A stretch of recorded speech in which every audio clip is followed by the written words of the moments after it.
Trolls don't exist, or do they? Up in the Nordic countries, there's no question about it. People not only believe in trolls and fairies, they are convinced that they exist. Some trolls are said to play pranks on humans, while others are said to help them. It's similar to sailors who believe in the Klabautermann. You can't really know for sure. But many years ago, I heard an interesting story. Deep in the forest of Dean stood a very old tree stump. The tree, which had once been felled, was probably over 200 years old. Its stump was correspondingly large. The strange thing about this tree stump was that at night there was always a stick with a burning lantern standing in front of it. No one passed by there anymore, because the good tree had long since been felled, and the other trees in the vicinity were still a long way from being felled.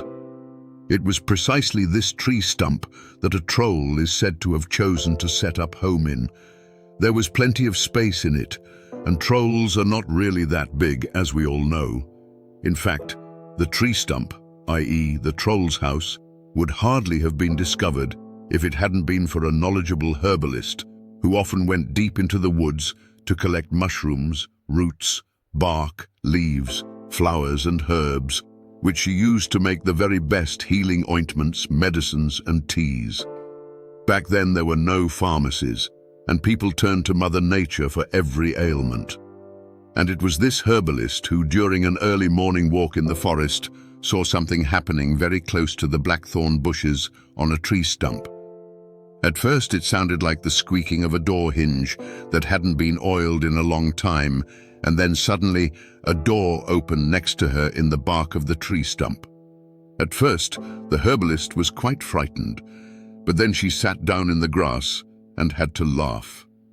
The troll looked so funny with his crooked cap and long beard that almost reached his knees. "Good woman, what is there to laugh about?" The troll was quite frightened himself. Never before had anyone come so close to his well-hidden dwelling. "Well, I thought I was alone in the forest, but every now and then I heard people say that there was a very nasty troll here in the forest. Now I see you coming out of the tree stump, and you really don't look nasty at all." "Why should I be nasty or even look nasty? I am a troll like any other troll, and I go about my work. But what are you doing so deep in the forest of Dean?" "Well, I am a herbalist, and now in spring I find the best blackthorn herbs here." "So, you are a witch?" "Well, some people do call me a witch, but I'm actually just a simple medicine woman. But people reject anything they can't explain, no matter how many people I've helped to get well again, because they don't understand the herbs, ointments and tinctures I prescribe or use. They immediately think it has something to do with witchcraft." "Good woman, heaven sent you to me. I'm not the youngest anymore, I have to say. But now, with age, my back pain is getting worse and worse. In the mornings, I can hardly get out of bed. I can certainly help you, but first, I would like to introduce myself. My name is Heidelinde the herbalist. What is your name?" "I am Nisser Besenrein," said the troll. "What a funny name for a troll." "That's because I keep my people's homes tidy and sweep their rooms." "Whose homes?" "Here and there. I always help where people can no longer cope with all the work." "And how long have you been doing that?" "No idea. 100 or 200 years. I told you, I'm not the youngest anymore." "Well, Nisser Besenrein, let me take a look at your back. But I'd also like to see your bed, because often you lie in the wrong position, and instead of resting, you end up with bad back pain. Some people think they need a particularly hard mattress, but they would sleep much better on a soft one.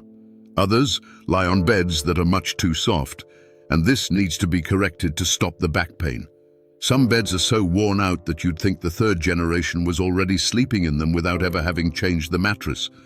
But how am I supposed to get through the small door into your house?" "Oh, that's no problem for a troll. We can do a tiny bit of magic, just like you can do a tiny bit of witchcraft. With your permission, just take my hand." With that, the troll, Nisser Besenrein, shook hands with the herbalist Heidelinde, and after uttering a short spell, she was just as small as he was and could easily enter the troll's cottage. The spell sounded like wax and polish, sea and lake, big to small, a piece of cake. Nisser Besenrein led the herbalist Heidelinde to his bed. He had to lie down and bare his upper body. She examined the troll thoroughly, feeling here and there to see if everything was okay with his bones. Then she took a look at his bed. She examined the mattress closely, pressed here and there on the upholstery, and even looked under the mattress. "Well, I think, dear Nisser Besenrein, I've seen enough. I'll give you some ointment to rub on your back, but this bed needs some work. Just look under the mattress yourself. The slatted frame is broken in many places, and the mattress seems to be at least 100 years old. You need a new one, preferably stuffed with horsehair. A customer of mine makes such mattresses, and I will bring you one on my next visit, along with the ointment. Do you have someone who can repair the slatted frame?" "Well, I can probably do that myself," said Nisser Besenrein. "After all, my father, Nisser Hobelspan, was a well-known carpenter among the trolls." They agreed to meet the next day, and the herbalist said she would bring the mattress and the ointment. Since the troll lived alone, he probably didn't have anyone to rub his back for him. They went back to the troll's house. Nisser Besenrein gave her his hand and said, "Brightly dyed and brightly bleached, small becomes big, the goal is reached." In a flash, the herbalist Heidelinde was back to her usual size. They said goodbye. Heidelinde gathered a few more herbs, and Nisser Besenrein set off for work. The herbalist Heidelinde, however, returned to her village and ordered a good mattress made of horsehair from the mattress maker, made an ointment, and got everything ready for the next day. Early the next morning, herbalist Heidelinde set off again deep into the forest. Finally, she found the old tree stump again. She knocked, but no one opened the door, and as big as she was, she couldn't get inside to see if the troll Nisser Besenrein had overslept. Saddened, she made her way home again, taking the mattress and the good ointment with her, but she was worried. So she went back the next day. The troll was not there. The following day, she went again, and again, and again, and almost 2 years passed as she made her way into the forest in the morning and returned home empty-handed. Then, one day, she saw a burning lantern in front of the tree stump. No sooner had she arrived than the door opened and the troll, Nisser Besenrein, stepped out as if nothing had happened. "I commend your punctuality," said the troll. "The slatted frame has already been repaired." "Punctuality? What punctuality, good troll? For almost 2 years, I have been coming here every day, carrying the new mattress and the healing ointment for you into the deep forest, and I have not been able to find you. The ointment has gone old, and I have had to remix it 5 times already.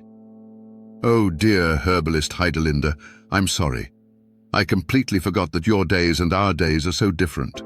Our day lasts about 2 years of your time. I was away for that long, sweeping the rooms for my people."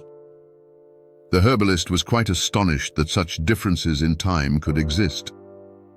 "But I want to reward you for all your trouble. Come with me to my house."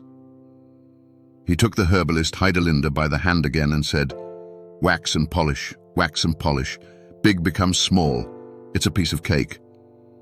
And no sooner had he uttered the spell than the herbalist was as small as the troll, and they went into the house. First, the herb woman looked at the new slatted frame of the bed, then laid the new mattress on top of it. She let the troll lie down and applied an ointment to his back.